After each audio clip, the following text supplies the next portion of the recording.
Alright, so I finally got my hands on the Galaxy Z Fold 7 and here is my first impressions of it. At first, when I picked it up, it felt incredibly light, almost as light as my Galaxy S23 Plus, which is already a light smartphone. So as a foldable, that's like opening my Galaxy S23 Plus, which is mind-blowing to me. Then when I unfolded it, this phone was so thin that it took me a while to get my camera to focus. It's as slim as the USB-C port. That was how slim it is. The phone is durable despite it being that thin. Samsung did not compromise on the build quality and the durability. It was so thin, it's really kind of hard to get a grip on it. It got a display upgrade. Inner and outer display are now bigger. The inner display is now 8 inches bigger, while the outer display is 6.5 inches, which makes it as big as regular smartphone compared to the Galaxy Fold 3 I used last, which has a narrower outer display. So the inner display got bigger, but now that's a punch hole. It's no longer under display camera like the previous phone, and it also has less crease. I couldn't notice the crease of that phone. That's how improved it is. It's until I later checked it and looked for it, that was when you can know that it's there. So that's one thing you should not worry about, seeing the crease. After playing around with One UI 8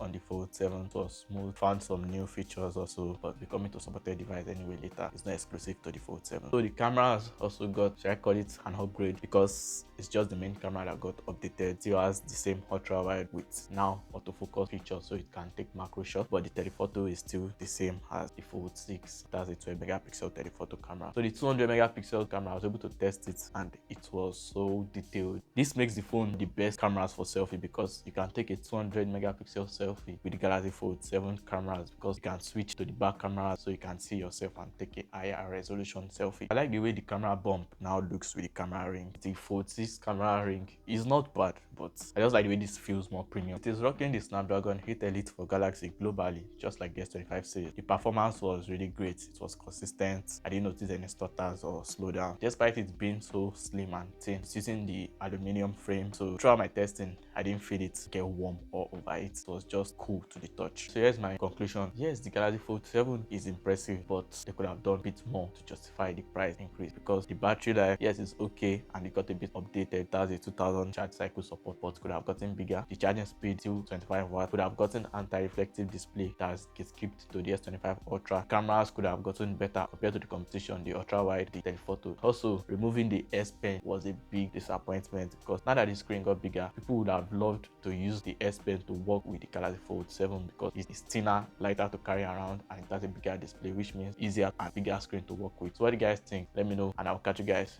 in the next one. Peace.